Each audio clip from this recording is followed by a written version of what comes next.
হচ্ছে আমাদের পুনর্বসন হচ্ছে আমরা লাস্ট ক্লাস কি আলোচনা করলাম রাদারফোর্ডের আলফা কণা বিচ্ছুরণ পরীক্ষা।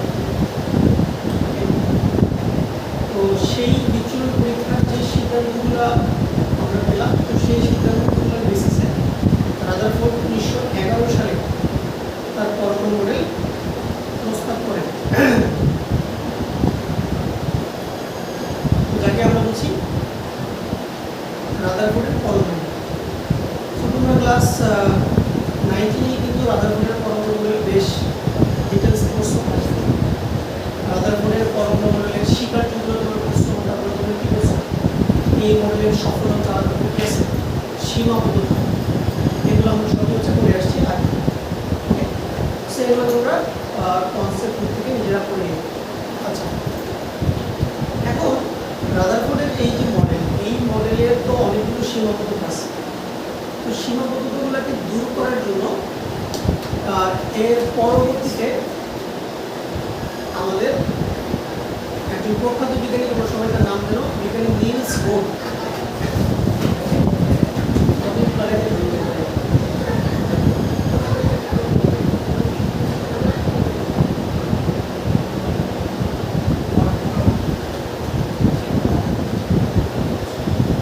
একজন প্রখ্যাত বিজ্ঞানী নিলস বোর 1913 সালে তার বোর পরমাণু মডেল কি করে প্রস্তাব করে।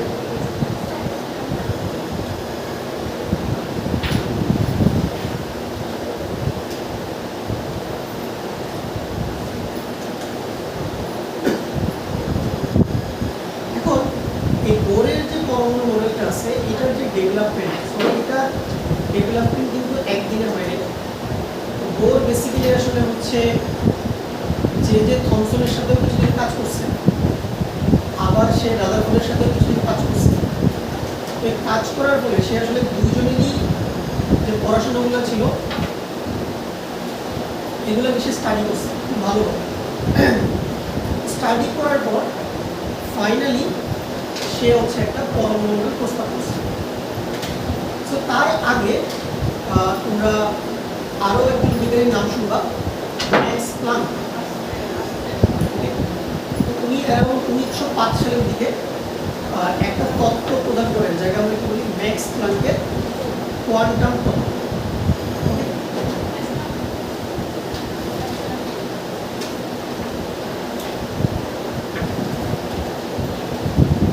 তো এই কোয়ান্টাম তত্ত্বের বেসিসই মূলত আসলে বিজ্ঞানী বোর তার পরমাণু মডেলটা প্রস্তাব করেন। সো আমরা বোর মডেলের ডিটেলসে যাওয়ার আগে আমাদের হচ্ছে কিছু জিনিস শিখতে হবে। প্রথমে আমাদের শিখতে হবে হচ্ছে ওয়েভ থিওরি বা হচ্ছে তরঙ্গ তত্ত্ব। সো আমরা কিন্তু মোটামুটি ছোটবেলা থেকে তরঙ্গ সম্পর্কে আমাদের হচ্ছে যে অল্প বিস্তর ধারণা সবারই আছে। সো আমরা সবাই জানি যে তরঙ্গ কাকে বলে।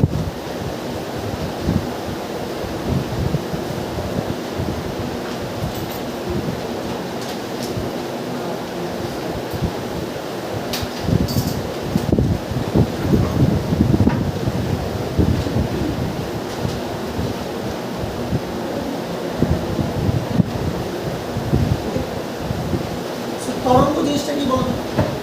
তরঙ্গ হচ্ছে কি একটা পর্যায়বৃত্ত আন্দোলন, যা কি করে মাধ্যমের এক জায়গা থেকে আরেক জায়গায় শক্তি সঞ্চালিত করে কিন্তু মাধ্যমের কণাগুলোকে স্থানান্তর করে, তাকে বলা হয় তরঙ্গ। যে পর্যায়বৃত্ত আন্দোলন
তো দেখো তরঙ্গের সংজ্ঞাটা কি?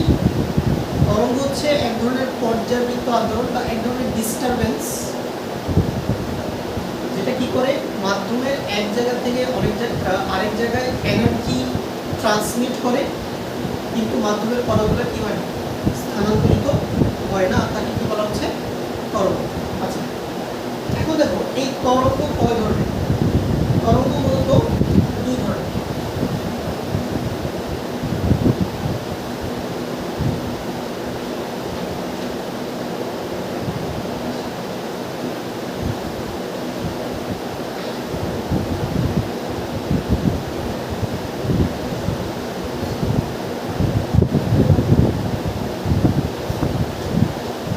একটা ক্লাসিফিকেশন আমাদের কি, একটা ক্লাসিফিকেশনকে আমরা বলি হচ্ছে যান্ত্রিক তরঙ্গ।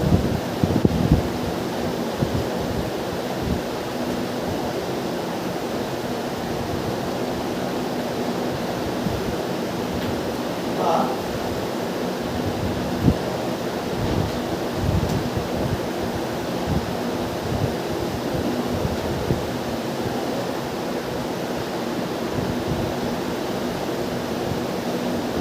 Mechanical wave.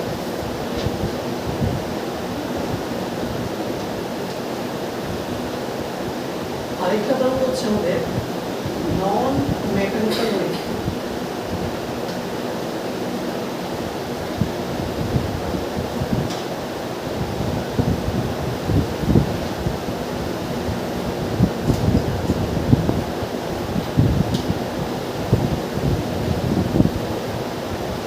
তো মেকানিক্যাল ওয়েভ কি জিনিস?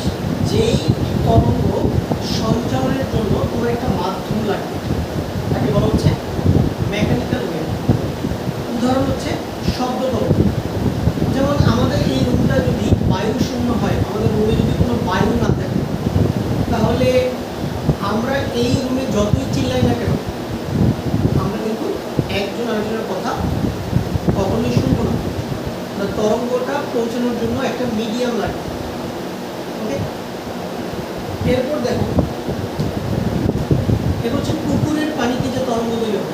যেমন আমরা যদি পুকুরের পানিতে একটা ঢিল ছড়ি, তাহলে কিন্তু পুকুরের পানিতে একটা তরঙ্গ তৈরি হয়।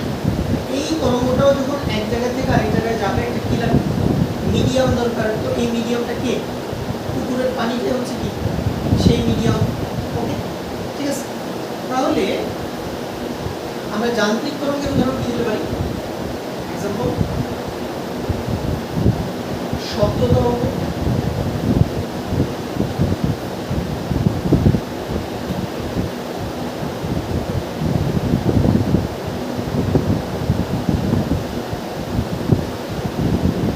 হচ্ছে পুকুরের পানিতে সৃষ্ট তরঙ্গ।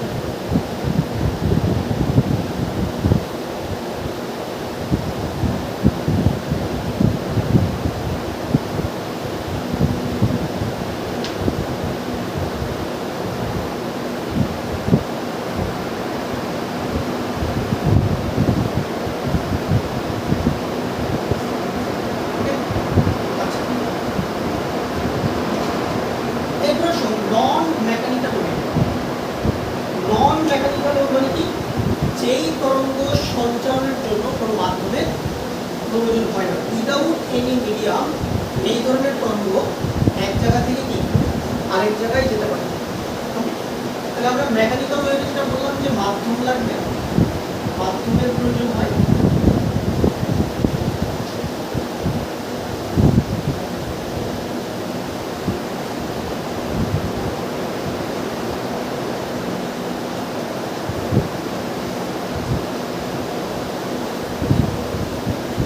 আর নন মেকানিক্যাল ওয়েভে কোনো মাধ্যমের প্রয়োজন হয়।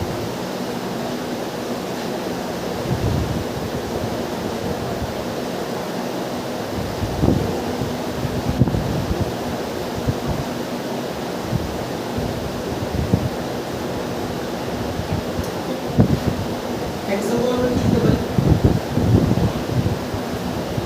যেমন হচ্ছে এক্স রে,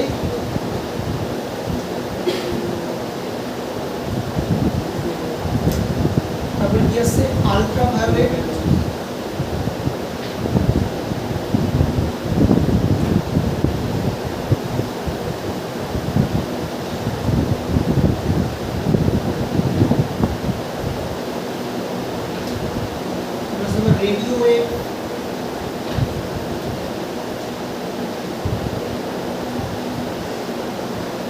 হচ্ছে মাইক্রোওয়েভ,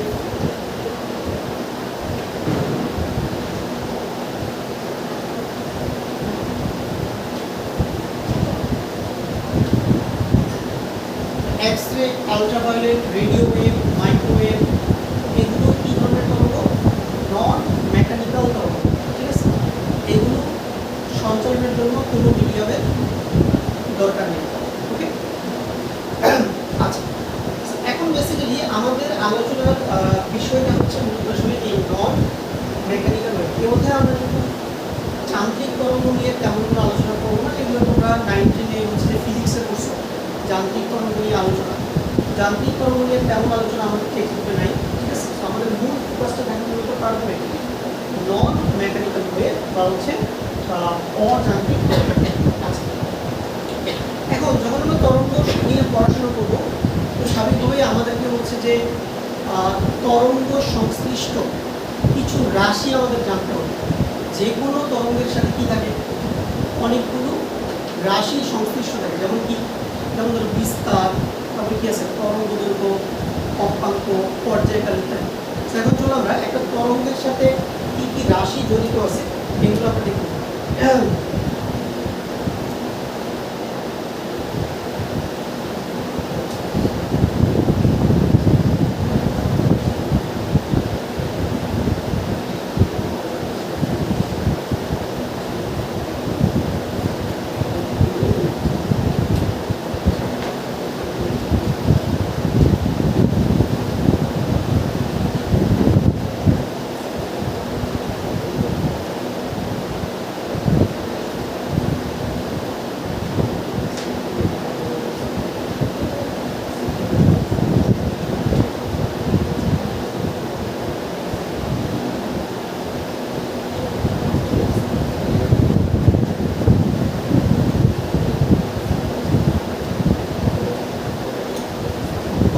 সংশ্লিষ্ট রাশি সমূহ।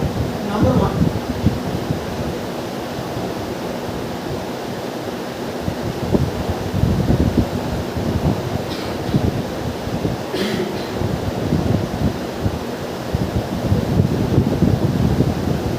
বিস্তার,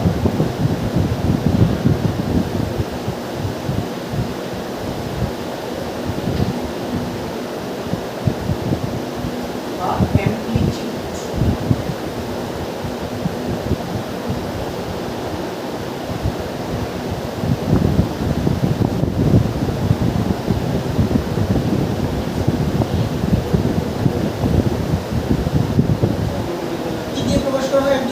ক্যাপিটাল এ দিয়ে প্রকাশ করা হয়। বিস্তার কি জিনিস? বিস্তার হচ্ছে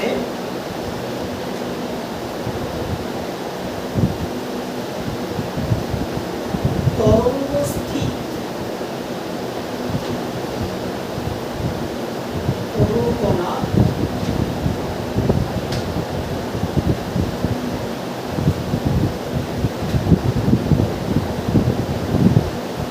সাম্যাবস্থা থেকে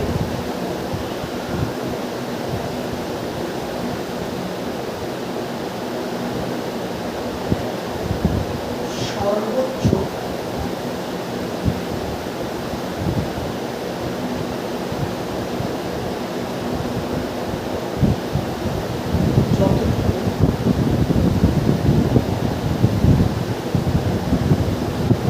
উপরে বা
+5 হয়,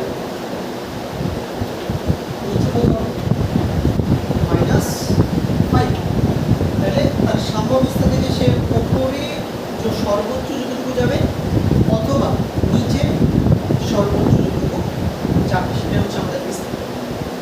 এই তরঙ্গের বিস্তার কত +5 বা শুধু 5 বললেও হবে। এখন বিস্তার কোন এককে থাকবে? বিস্তার এটা মিটার এককেও থাকতে পারে, আবার কি সেন্টিমিটার এককেও থাকতে পারে। আচ্ছা, বিস্তার গেল।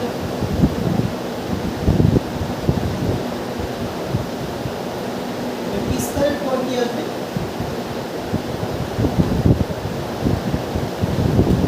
তরঙ্গ দৈর্ঘ্য।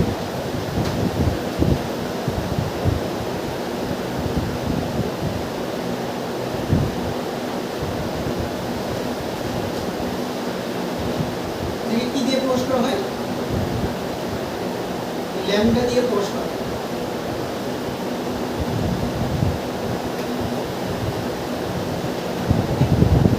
আচ্ছা, তরঙ্গ দৈর্ঘ্য কি জিনিস?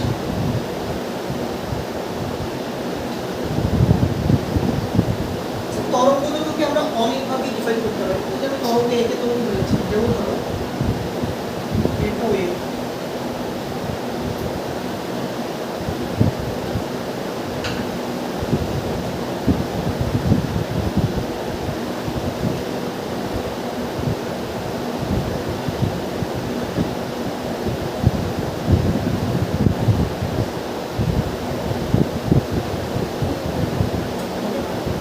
এখন দেখো এই যে বিন্দুগুলো, এই যে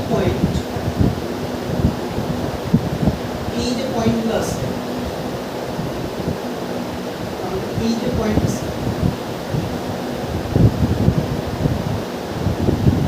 উপরের দুটা পয়েন্টকে কি বলা হয়? তরঙ্গ শীর্ষ। এগুলো কি বলে? তরঙ্গ শীর্ষ।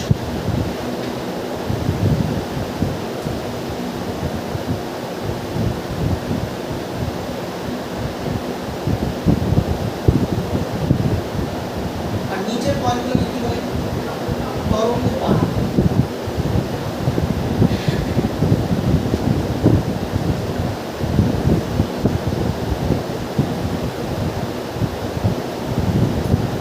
তাহলে আমি যদি পরপর দুইটা তরঙ্গ শীর্ষের দূরত্ব বিবেচনা করি,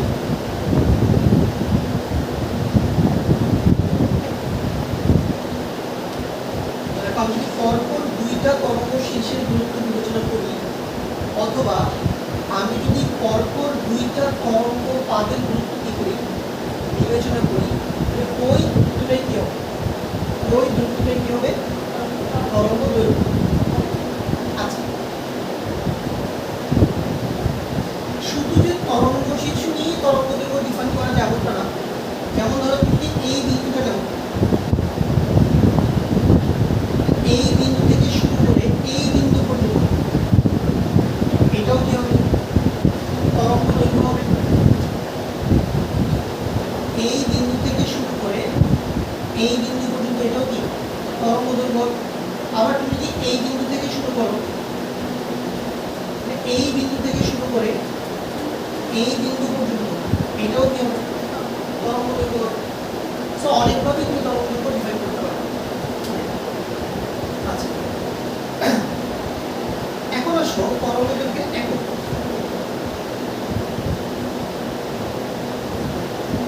ল্যামডা বিভিন্ন এককে থাকতে পারে। ল্যামডা সেন্টিমিটারে থাকতে পারে, মিটারে থাকতে পারে, ন্যানোমিটারে থাকতে পারে, আর হচ্ছে অ্যাংস্ট্রমেও থাকতে পারে। ল্যামডার প্রচলিত একক হচ্ছে এই চারটা। সো এই চ্যাপ্টারে যখন তুমি অঙ্ক করতে যাবা, তুমি এই চারটা এককের মধ্যে যে কোনো একটা একক পাবো। কখনো কখনো সেন্টিমিটার, কখনো কখনো মিটার, কখনো ন্যানোমিটার, কখনো অ্যাংস্ট্রম। তোমার এই এককগুলোর পারস্পরিক রূপান্তরগুলো জেনে রাখাটা খুবই জরুরি তোমার জন্য। প্রায়শই তোমাকে সেন্টিমিটার থেকে ন্যানোমিটারে যাওয়া লাগবে, সেন্টিমিটার থেকে অ্যাংস্ট্রমে যাওয়া লাগবে, মিটার থেকে ন্যানোমিটারে যাওয়া লাগবে, মিটার থেকে অ্যাংস্ট্রমে যাওয়া লাগবে। সো এখন আমরা এই এককগুলোর পারস্পরিক রূপান্তর দেখব। ধরো তোমার ল্যামডার মান আমি বলি, ল্যামডার মান হচ্ছে মনে করো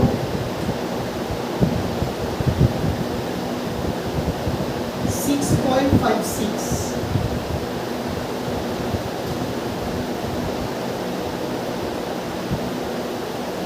ইন্টু 10⁻⁻5 সেন্টিমিটার।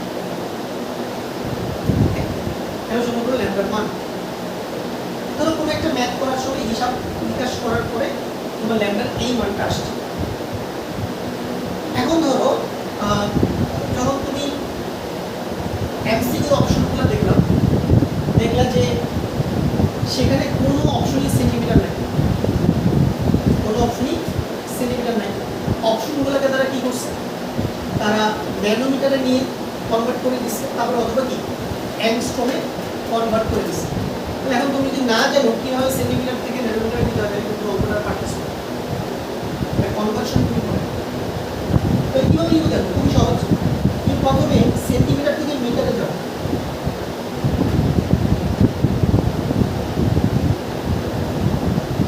সেন্টিমিটার থেকে মিটারে কিভাবে যাবো, 100 দিয়ে গুণ নাকি 100 দিয়ে ভাগ, 100 দিয়ে ভাগ, 100 দিয়ে ভাগ। তাহলে এটা 10⁻7 হয়ে যাবে, ঠিক আছে?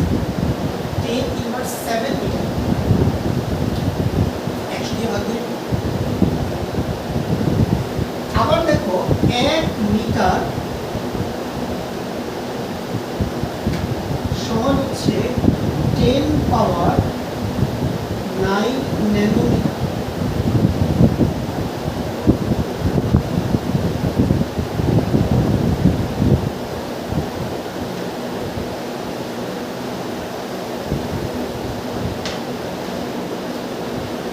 আবার 1 মিটার সমান হচ্ছে 10⁻10 অ্যাংস্ট্রম।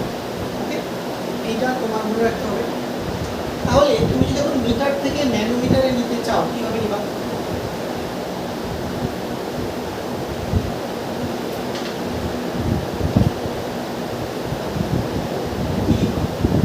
টেন পাওয়ার 9 ন্যানোমিটার, কারণ 1 মিটার সমান 10⁻9 ন্যানোমিটার। কত হবে দেখো, 6.56 ইন্টু 10 স্কয়ার ন্যানোমিটার মানে হচ্ছে 656 ন্যানোমিটার।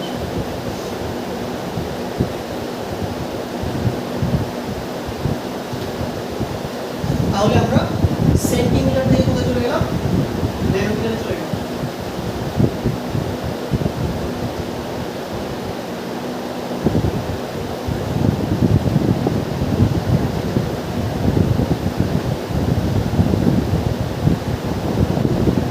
ধরো তোমাকে আরেকটা ল্যামডা দেওয়া হলো,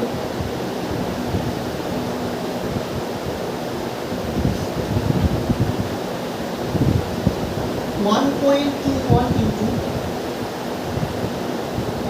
10⁻⁻4 সেন্টিমিটার। ধরো আমাকে এই সেন্টিমিটারের ভেক্টরকে কোথায় নিতে হবে, অ্যাংস্ট্রমে নিতে হবে। কোথায় নিতে হবে, অ্যাংস্ট্রম। এটা কিভাবে নিব,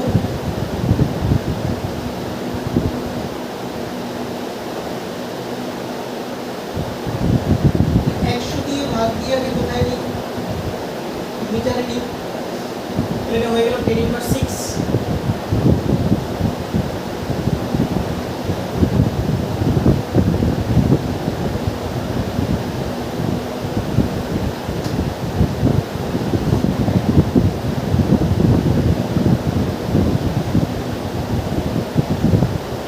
এক মিটার মানে কত অ্যাংস্ট্রম বলো, 10⁻10 অ্যাংস্ট্রম।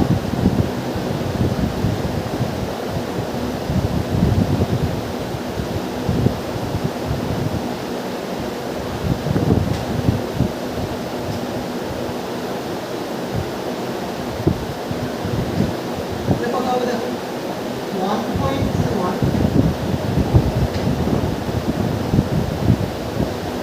10⁻4 অ্যাংস্ট্রম।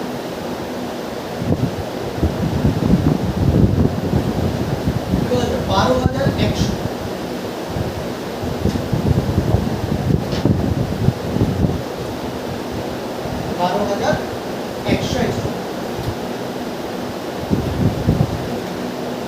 বোঝা গেল ভাই, কনভার্সন সহজ, বাট এটা তোমার পারতে হবে, ঠিক আছে কিনা? আবার মাঝে মাঝে তোমার উল্টা দিকেও আসতে হতে পারে, ন্যানোমিটার থেকে মিটারে আসা লাগতে পারে। ওকে, তাহলে আমাকে বলো 1 ন্যানোমিটার সমান কত মিটার?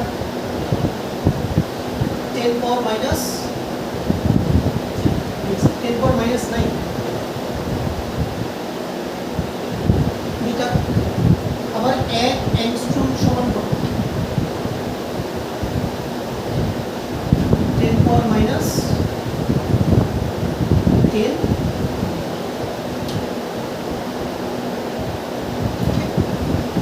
এই হলো কনভার্সন। পারা যাবে আশা করি। আশা করি যে আমরা এই একগুলোর মধ্যে কনভার্সন পাবো। তরঙ্গ দৈর্ঘ্য গেল আমাদের।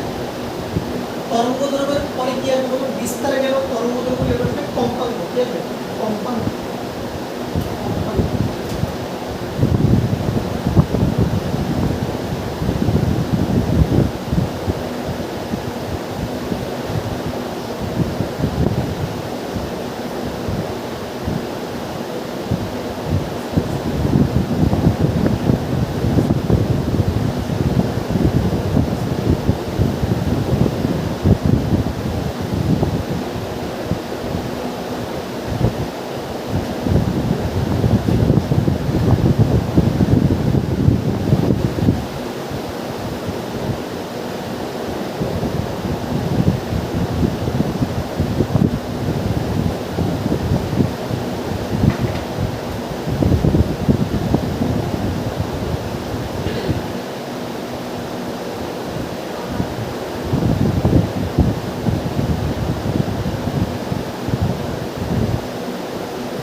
কম্পাঙ্ক বা ফ্রিকোয়েন্সি কি দিয়ে প্রকাশ করা হয়? দেখো, এটাকে মূলত দুইটা প্রতীক দিয়ে প্রকাশ করা হয়ে থাকে। কোথাও কোথাও এটাকে স্মল এফ দিয়ে প্রকাশ করা হয়। আবার আরেকটা প্রতীক আছে, এটা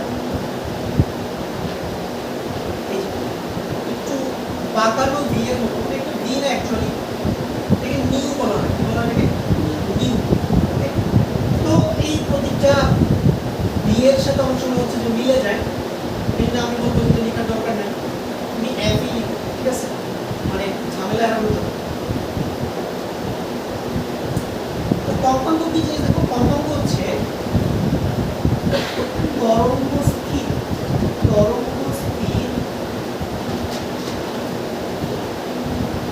কোনো কণা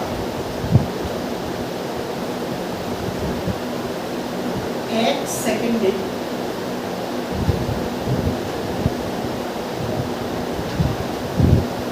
যতটুকু পূর্ণ কম্পন সম্পন্ন করে।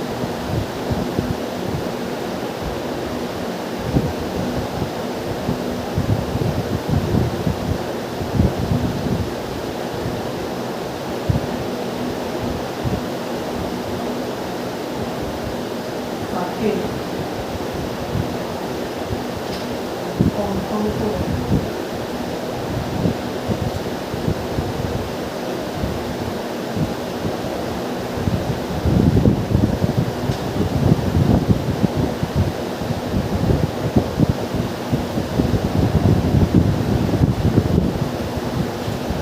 যেমন ধরো আমি একটা তরঙ্গ নিই।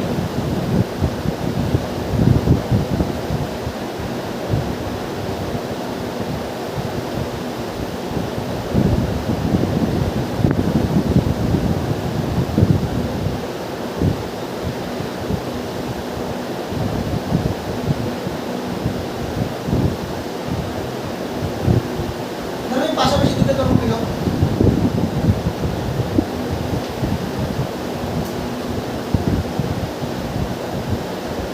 ধরো এইখান থেকে এতটুকু পর্যন্ত যাইতে আমার 1 সেকেন্ড টাইম লাগছে।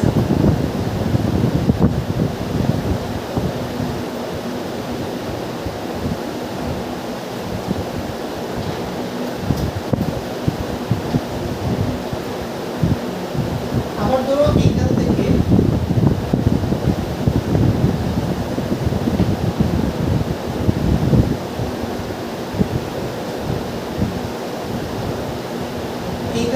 এতটুকু পর্যন্ত যাইতে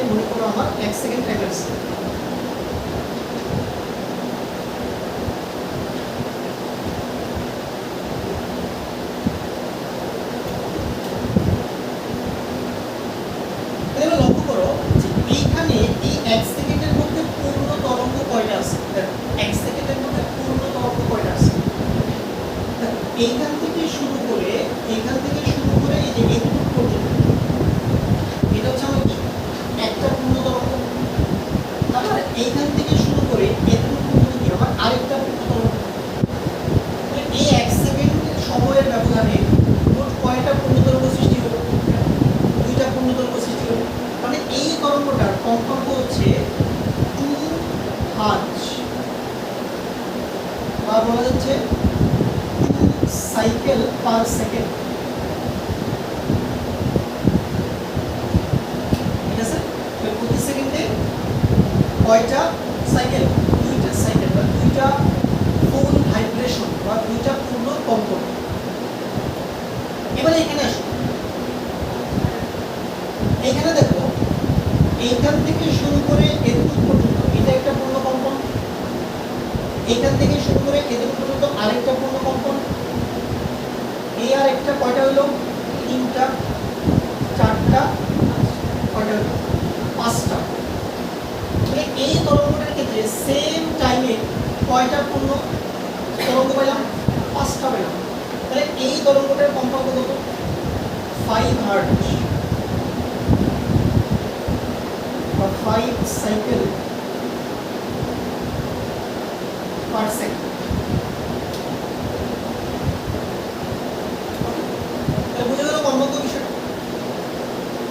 একটা ভাবে লক্ষ্য করো যে এইখানে কম্পাঙ্ক কম, এখানে কম্পাঙ্ক কম, কম্পাঙ্ক কম, বাট এখানে ওয়েভলেন্থ দেখো অনেক বড় না? তরঙ্গ দৈর্ঘ্য অনেক বড়, দেখতে পাচ্ছ? বাট দেখো এখানে কম্পাঙ্ক বেশি, তার মানে তরঙ্গ দৈর্ঘ্যগুলো কি ছোট ছোট আসবে। ঠিক আছে? তাহলে কম্পাঙ্ক কম হলে ওয়েভলেন্থ বড় হবে, আর কম্পাঙ্ক যদি বড় হয় তাহলে ওয়েভলেন্থ ছোট হবে। তাহলে কম্পাঙ্কের সাথে ওয়েভলেন্থের সম্পর্কটা কি সমানুপাতিক নাকি ব্যস্তানুপাতিক? একটা বাড়লে আরেকটা কমবে। ঠিক আছে? আমরা যেটা বলতে পারি ফ্রিকোয়েন্সি ইজ প্রপোর্শনাল টু 1/λ।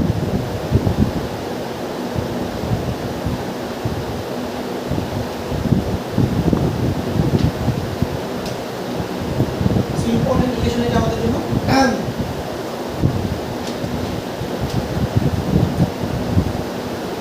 তাহলে কম্পাঙ্ক ক্লিয়ার। ঠিক আছে? কম্পাঙ্ক ক্লিয়ার। তাহলে কম্পাঙ্কের পরে কি আসবে বলো? পর্যায়কাল। কম্পাঙ্কের পরে কি আসবে? পর্যায়কাল।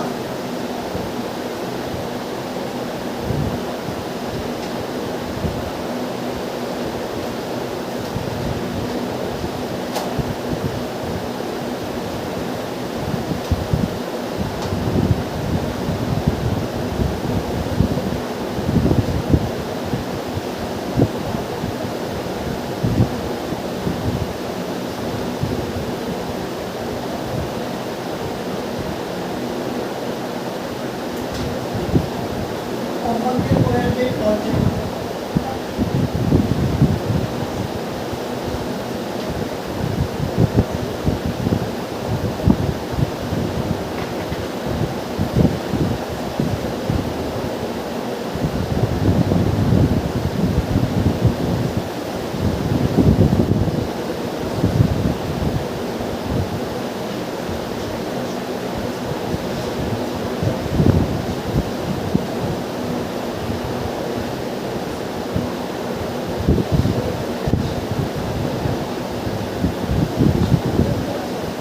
আচ্ছা, সো পর্যায়কাল ইংরেজি হচ্ছে কি ভাই? Time period. পর্যায়কাল ইংরেজি হচ্ছে টাইম পিরিয়ড।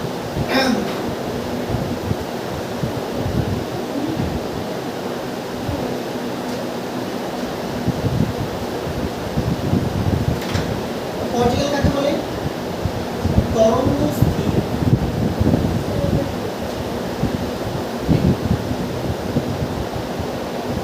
কোনো কণার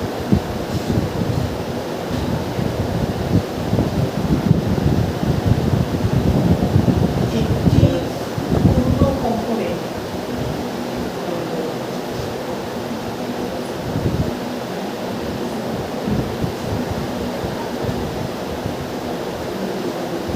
যে সময় লাগে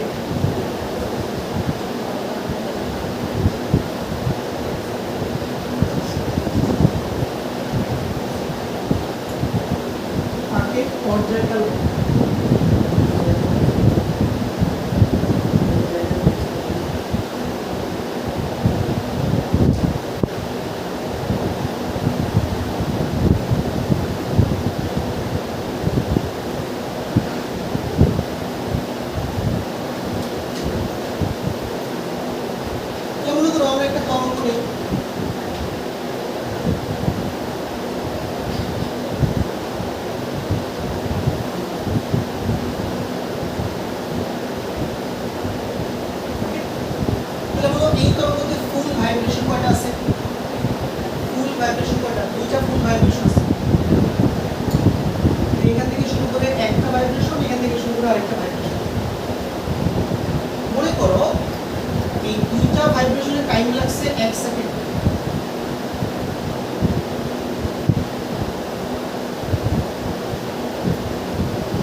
হাইড্রোজেনের টাইম হচ্ছে কয় সেকেন্ড?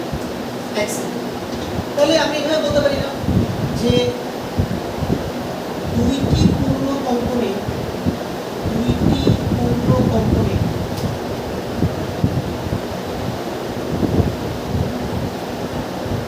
সময় লাগে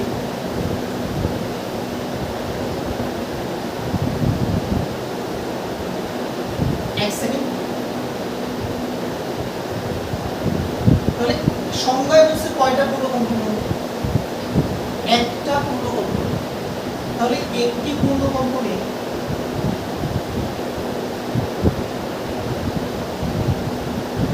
সময় লাগে 1/2 সেকেন্ড।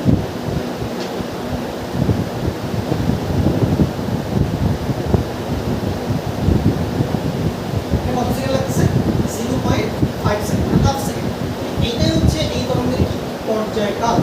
এটাকে প্রকাশ করা হয় ক্যাপিটাল টি দিয়ে। ক্যাপিটাল টি হবে হচ্ছে 0.5 সেকেন্ড।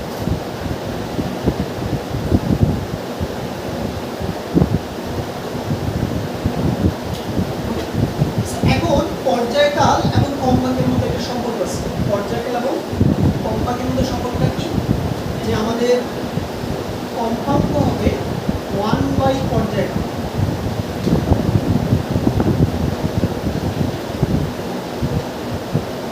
কম্পাঙ্ক হবে 1 পর্যায়কাল। বারবার তো আমাদের খুব ঐকিক নিয়ম মানে ব্যবহার করে অঙ্ক করার প্রয়োজন নেই। আর ঐকিক নিয়ম দরকার নেই। কিন্তু ঐকিক নিয়ম ছাড়াও কি এই ফর্মুলা দিয়ে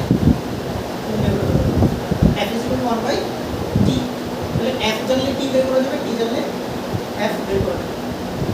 তো এই সূত্রটা খুব গুরুত্বপূর্ণ, এটা আমাদের সামনে অনেক কাজে লাগবে। ঠিক আছে? আচ্ছা, তাহলে পর্যায়কাল ক্লিয়ার। তাহলে কি কি জিনিস আমরা শিখলাম? বিস্তার শিখলাম, তরঙ্গ দৈর্ঘ্য শিখলাম, কম্পাঙ্ক শিখলাম, পর্যায়কাল শিখলাম। এখন কি শিখবো? তরঙ্গ বেগ। কি শিখবো? তরঙ্গ বেগ।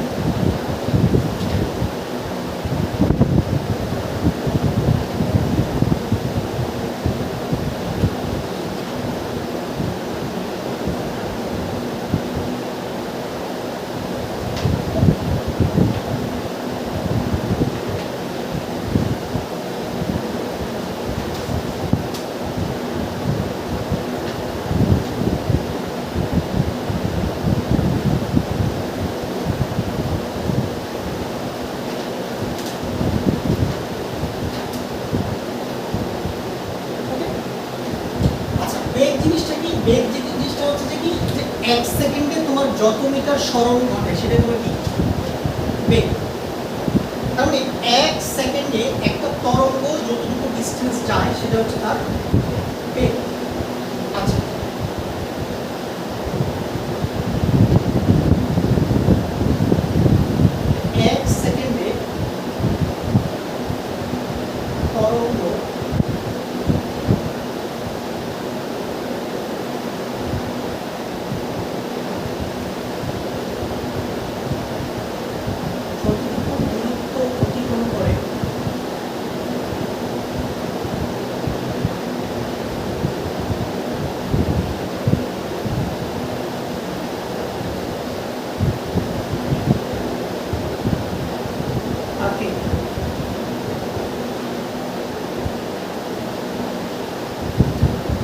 তরঙ্গ বেগ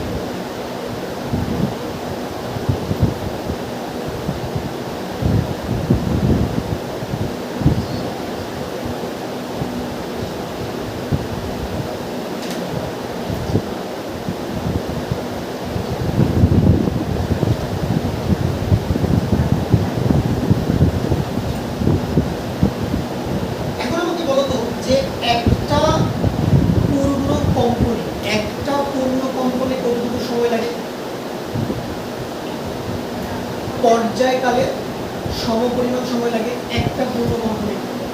আবার একটা পূর্ণ কম্পনে তরঙ্গ কতটুকু ডিসটেন্স যায়? ল্যামডা পরিমাণ ডিসটেন্স যায়, মানে তরঙ্গ দৈর্ঘ্যের সমপরিমাণ দূরত্ব যায়। তাহলে আমি কি বলতে পারি? টি সেকেন্ডে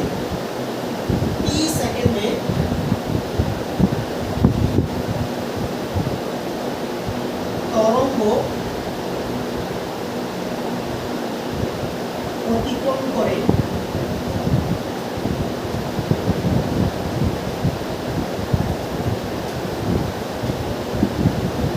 ল্যামডা মিটার ডিসটেন্স না, একটা পর্যায়ে গেলে তরঙ্গ কতটুকু ডিসটেন্স যাবে, ল্যামডা মিটার ডিসটেন্স যাবে। তাহলে 1 সেকেন্ডে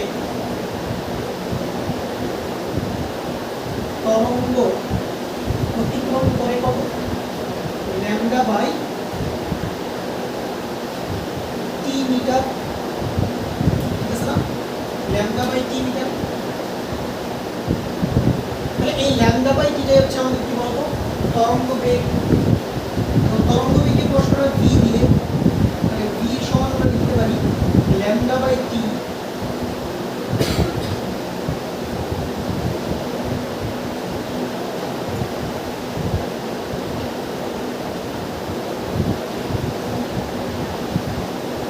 ল্যামডা ইনটু কি লেখা যাবে 1 বাই টি।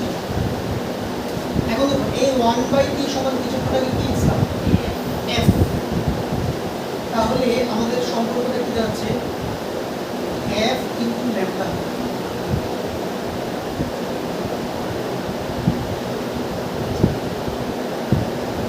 আমাদের আরেকটা গুরুত্বপূর্ণ সম্পর্ক, এটা হচ্ছে কি তরঙ্গ বেগ সমান কি হবে, কম্পাঙ্ক ইনটু তরঙ্গ দৈর্ঘ্য। যে কোনো তরঙ্গের জন্য, যে কোনো তরঙ্গের জন্য এটা সমান।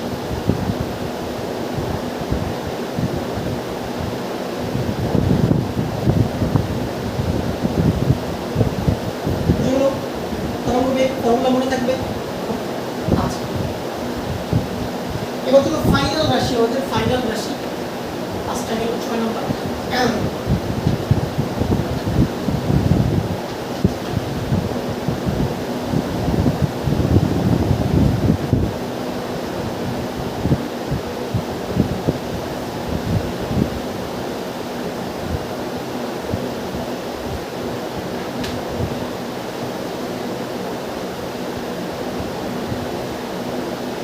হচ্ছে তরঙ্গ সংখ্যা।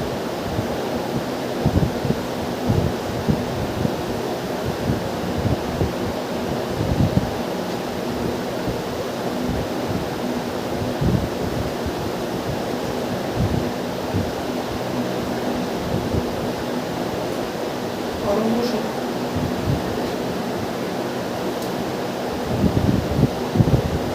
তরঙ্গ সংখ্যা কি জিনিস, সেটা হচ্ছে একক দৈর্ঘ্যে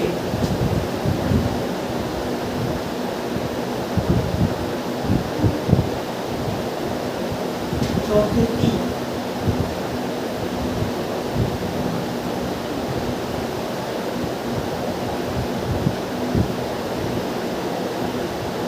পূর্ণ তরঙ্গ থাকে,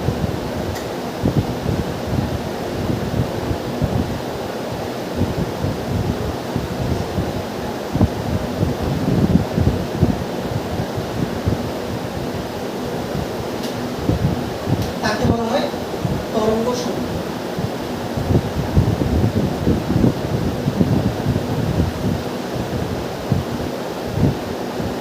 আচ্ছা, এবার আমাকে বলো একটা পূর্ণ তরঙ্গ মানে কত, কতটুকু দূরত্ব, একটা পূর্ণ তরঙ্গ, একটা পূর্ণ তরঙ্গ মানে কি ল্যামডা পরিমাণ দূরত্ব। তাহলে ল্যামডা ডিসটেন্সের মধ্যে কয়টা পূর্ণ তরঙ্গ থাকে, একটা পূর্ণ তরঙ্গ থাকে। তাহলে আমরা যেটা বলতে পারি যে ল্যামডা দৈর্ঘ্যে পূর্ণ তরঙ্গ থাকে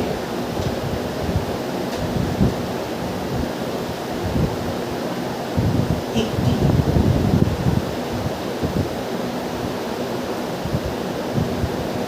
তাহলে একক দৈর্ঘ্যে পূর্ণ তরঙ্গ থাকে কত, 1 বাই ল্যামডা টি। ঠিক আছে, 1 বাই ল্যামডা টি। তাহলে এই যে 1 বাই ল্যামডা আছে, এইটাই তোমার কি হবে, তরঙ্গ সংখ্যা।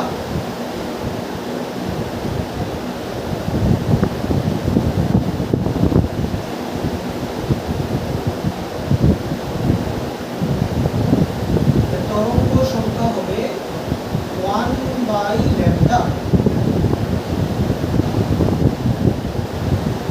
ঠিক আছে, এককটা কি হবে দেখো, এটা ল্যামডার একক কি কি হয়, ল্যামডার একক সেন্টিমিটার হয়, ল্যামডার একক মিটার হয়।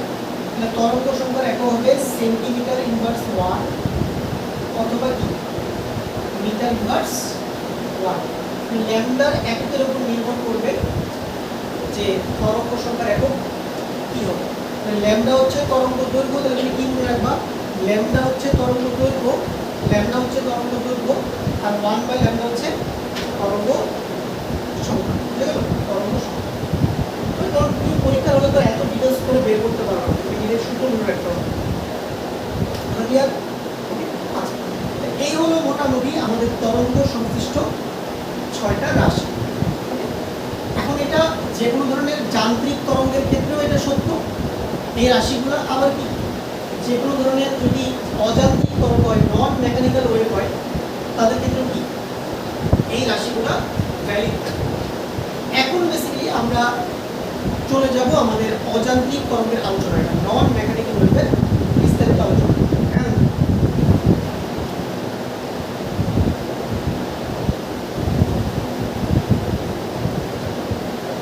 তাহলে আমাদের নন মেকানিক্যাল ওয়েভের কতগুলো এক্সাম্পল আমি অলরেডি তোমাদেরকে দিচ্ছি, যেমন কি এক্স-রে, তারপরে কি ছিল আলট্রাভায়োলেট, তারপরে কি ছিল রেডিও ওয়েভ, মাইক্রোওয়েভ, আরও আছে ইনফ্রারেড।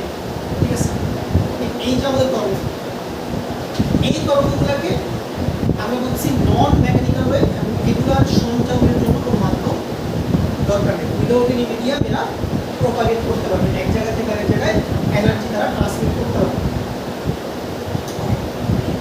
তো এখন বেসিক্যালি আমরা তো আর ইন্ডিভিজুয়ালি এক্স নিয়ে আলোচনা করবো না, আমরা ইন্ডিভিজুয়ালি ইনফ্রারেড নিয়ে কথা বলবো না, আমরা ইন্ডিভিজুয়ালি মাইক্রোওয়েভ নিয়ে কথা বলবো না। আমরা যেটা করবো, এই যতগুলো নন মেকানিক্যাল ওয়েভ আছে সবগুলো নন মেকানিক্যাল ওয়েভকে আমরা একটা ক্যাটাগরিতে নিয়ে আসবো, একটা জাস্ট ক্লাসিফিকেশন ওদেরকে আমরা নিয়ে আসবো।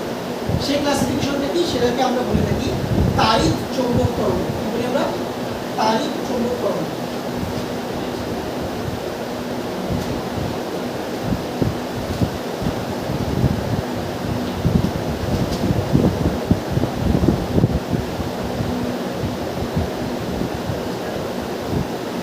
তুমি যেটাকে বলতে পারো তাড়িৎ চৌম্বক বিকিরণ।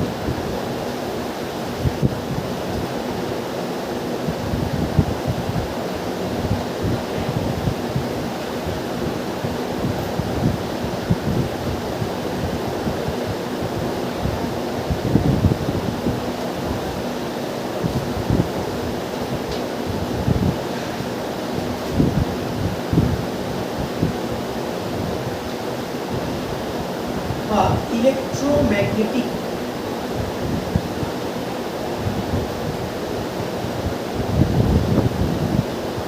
ওয়েভ বা ইলেকট্রোম্যাগনেটিক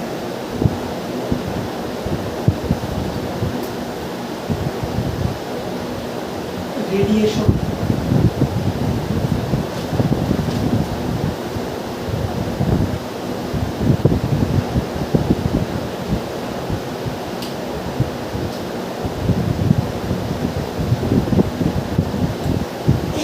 যে কোনো একটা নাম তুমি ডাকতে পারো।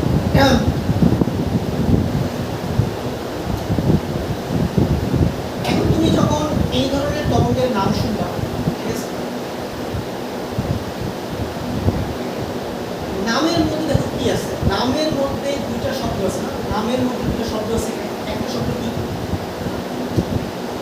তড়িৎ, আর একটা শব্দ কি চৌম্বক।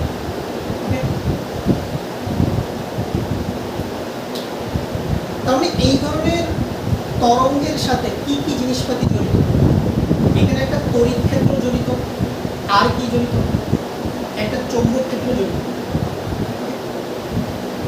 তোমরা তড়িৎ ক্ষেত্র সম্পর্কে কিছু পড়ছো, স্থির তড়িৎ একটা অধ্যায় ছিল, স্থির বিদ্যুৎ, ওইখানে তড়িৎ ক্ষেত্র নিয়ে হালকা পাতলা আলোচনা ছিল। বাট চৌম্বক ক্ষেত্র নিয়ে তোমরা তেমন কোনো পড়াশোনা করো নাই, তোমাদের বইতে ছিল চাপটা ছিল না, তাই চৌম্বক আবেশ, ঠিক আছে না, হালকা পাতলা আলোচনা ছিল। তাহলে এখন আমাদের বুঝতে হবে যে এই ধরনের তরঙ্গ সৃষ্টি হয় কিভাবে। তো এই ধরনের তরঙ্গ নিয়ে সর্বপ্রথম গবেষণা করেন হচ্ছে বিজ্ঞানী ম্যাক্সওয়েল, ঠিক আছে, আমরা সবাই জেমস ক্লার্ক ম্যাক্সওয়েল। উনি দেখলেন কি, যখন কোনো একটা চার্জিত কণাকে, কি ধরনের কণা? চার্জিত কণা।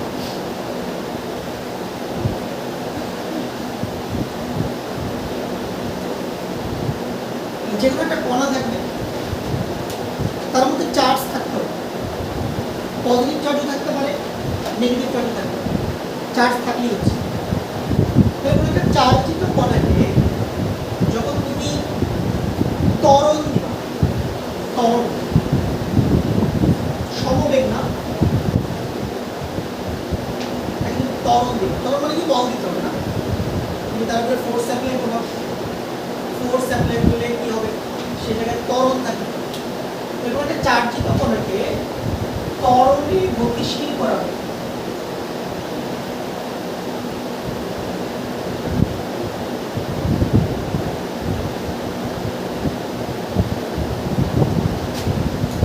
কোনো চার্জিত কণাকে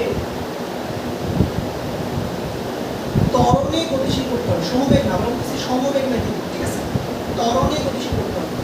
ত্বরণে গতিশীল করা হবে মানে কি হবে বলো, তাহলে যেটা হবে একই সাথে তড়িৎ ক্ষেত্র তৈরি হবে, আবার কি চৌম্বক ক্ষেত্র তৈরি হবে। মনে করো এই কলমটা মনে করো একটা চার্জিত কণা, এই কলমটা যদি স্থির থাকে তাহলে এই কলমটার আশেপাশে শুধু তড়িৎ ক্ষেত্র থাকবে, কোনো চৌম্বক ক্ষেত্র থাকবে না। কিন্তু এই কণাটাই যদি অ্যাক্সিলারেট হয়, এই সেম কণাটাই যদি কি হয়, চলা শুরু করে, মুভ করা স্টার্ট করে, এবং সমবেগে মুভ করবে না, কিভাবে মুভ করবে, সমত্বরণে যদি কণাটা কি মুভ করে, চলাচল শুরু করে, ঠিক তখনই কি তৈরি হবে, একটা চৌম্বক ক্ষেত্র সেই জায়গায় তৈরি হবে। চার্জিত কণা যদি শুধু স্থির থাকে তাহলে তার মধ্যে কোনো চৌম্বক ক্ষেত্র থাকে না, আশেপাশে কোনো চৌম্বক ক্ষেত্র থাকে না, শুধু কি থাকে, তড়িৎ ক্ষেত্র। কিন্তু যদি কণাটা ত্বরণে গতিশীল হয় তখন তড়িৎ ক্ষেত্রের পাশাপাশি কি থাকে, চৌম্বক ক্ষেত্র সেই জায়গায় সৃষ্টি হয়। তাহলে দেখো চার্জিত কণাকে ত্বরণে গতিশীল করা হলে তড়িৎ ক্ষেত্র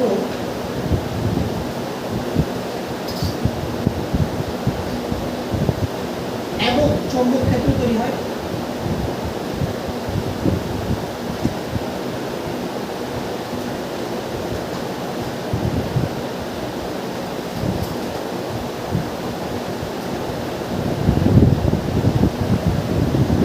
এবং তারা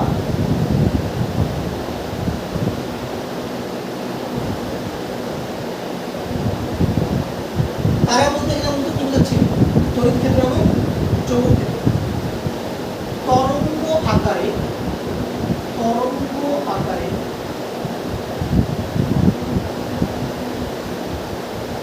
প্রপাগেট হয়।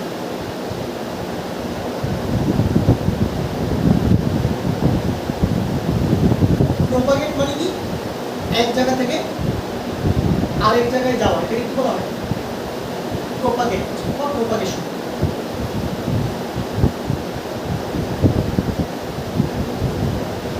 এবং তারিখ চৌম্বক তরঙ্গ সৃষ্টি হয়।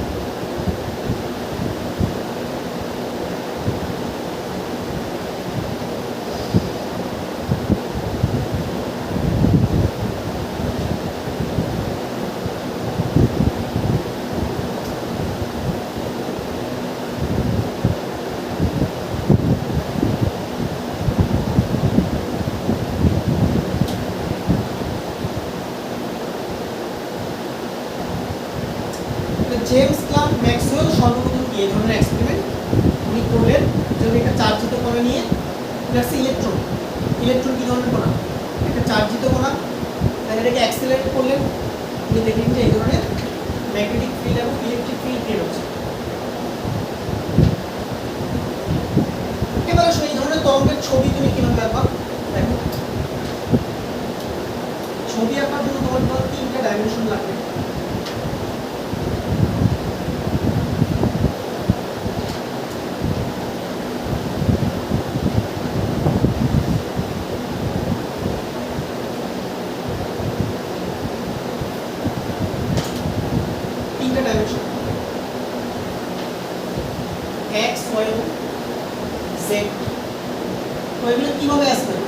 রিয়ালিটিতে জেড অক্ষটা এভাবে আছে, ধরো এইটা হচ্ছে আমার এক্স অক্ষ, এটা হচ্ছে আমার ওয়াই অক্ষ, আর এটা হচ্ছে আমাদের কি জেড অক্ষ। কিন্তু খাতার মধ্যে জেড অক্ষ এভাবে আঁকা যায় না, এই জন্য আমাদের খাতার মধ্যে জেড অক্ষটা কিন্তু বাঁকা করে দিয়ে আঁকা। আবার সোজা করে এঁকে দিই, সোজা করে এঁকে দিলে তো ওয়াই হয়ে যাবে, একটু বাঁকা করে দেখো কিভাবে আঁকে।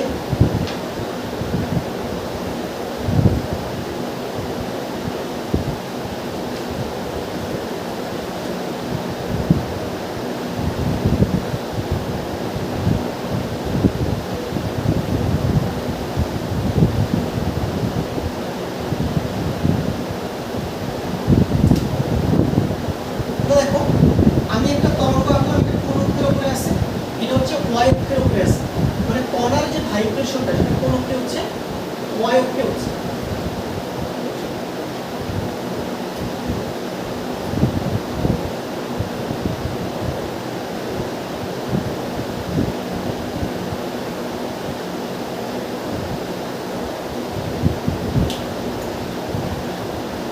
এই যে তরঙ্গটা, এইটার ভাইব্রেশন কোন অক্ষে হচ্ছে, ওয়াই অক্ষে। ওকে,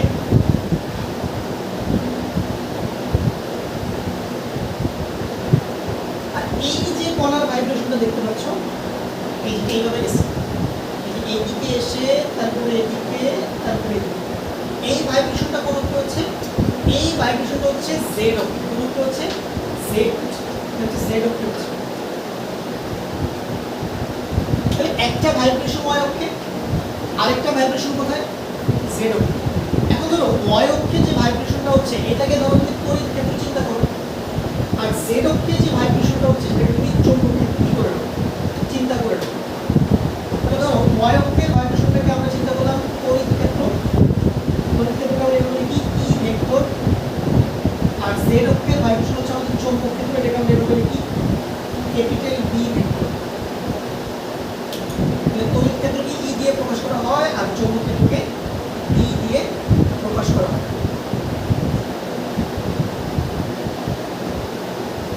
ই হচ্ছে তড়িৎ ক্ষেত্র আর বি হচ্ছে চৌম্বক ক্ষেত্র।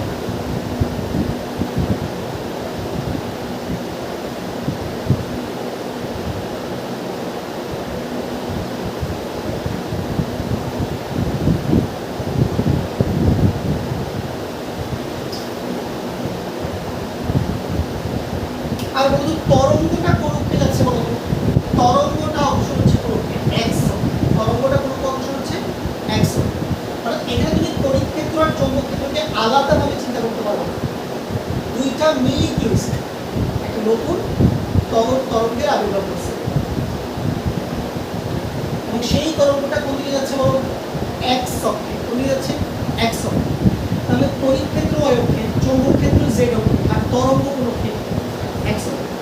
তাহলে আমরা কি বলতে পারি না, তড়িৎ ক্ষেত্রের দিক কমা চৌম্বক ক্ষেত্রের দিক এবং তরঙ্গ সঞ্চালনের দিক পরস্পরের সাথে কত ডিগ্রি করে অবস্থান করে, 90 ডিগ্রি করে অবস্থান করে। কোন ধরনের তরঙ্গের ক্ষেত্রে, তাড়িৎ চৌম্বক তরঙ্গের ক্ষেত্রে। খুবই গুরুত্বপূর্ণ একটা ডেটা। তড়িৎ ক্ষেত্র, চৌম্বক ক্ষেত্র এবং তরঙ্গ প্রবাহের দিক পরস্পরের সাথে কত ডিগ্রি করে থাকে, 90। সবাই সবার সাথে কত ডিগ্রি করে, সবাই সবার সাথে 90 ডিগ্রি করে অবস্থান করে, সমকোণে অবস্থান করে। আচ্ছা, এই হলো মোটামুটি আমাদের তাড়িৎ চৌম্বক তরঙ্গের ডেফিনিশন এবং তাড়িৎ চৌম্বক তরঙ্গের ডায়াগ্রাম। ওকে, তাহলে আজকে থেকে দুই থাক, আগামী ক্লাসে আমরা তাড়িৎ চৌম্বক তরঙ্গের আরো ডিটেইলস আলোচনা করব।